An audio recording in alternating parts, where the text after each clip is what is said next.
వచ్చింది. శూర్పణకు వచ్చి వివాహం చేసుకోమని అడిగింది. అమ్మా నేను సీతమ్మ తల్లి నాకు ఉంది వద్దన్నాడు. లక్ష్మణుడి దగ్గరికి పంపించాడు. ఆయన అన్నాడు చేసుకోవడానికి అభ్యంతరం ఏం లేదు, నేను వాళ్ళిద్దరికి సేవకుడు, వాళ్ళిద్దరికి పాదాలు చూసి సేవ చేస్తా ఉంటాను, నువ్వు కూడా సేవ చేయాలనుకుంటే నువ్వు కూడా రా. అట్లా ఇద్దరు కాసేపు ఆడుకొని ముందు చెవులు కోసం పంపిస్తాడు. రావణాసుడి దగ్గరికి పోయాక కొంతమంది రాక్షసులు పంపిస్తే సంహరించి పంపిస్తాడు.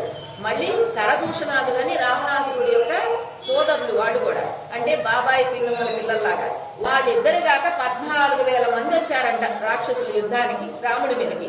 వస్తే లేదు నేను చేస్తానండి అంటే వదిలేయ్యా కూర్చో, నా పరాక్రమం ఏదో కూడా నేను చూపించాలి కదా అని చెప్పని 14,000 మందిని చంపేస్తాడు. ఎంత 14 నిమిషాల్లో చంపేస్తాడు. ఎంత బాణం ఎట్లా వేస్తున్నాడో తెలియదు, తీస్తున్నాడో తెలియదు.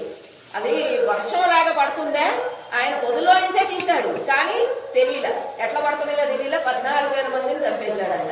చంపేశాక గబగబా పరిగెత్తుకుంటా వచ్చి సీతమ్మ ఆలింగనం చేసుకున్నాడు ఆయన. అప్పటికి ఈయనకి వాళ్ళు బాణాలు వేస్తుంటారు కదా, దెబ్బలు తగిలి రక్తసిక్తం అయిందంట అక్కడక్కడక్కడక్కడక్కడక్కడ. ఆయన భుజాల మీద బాణాలు అన్ని పెట్టుకుంటాడు. ఇవన్నీ భుజాలన్నీ కూడా కాయలు కాసి ఉంటాయి అండి. ఇవంతా కూడా గాయాలు మొత్తం ఇవి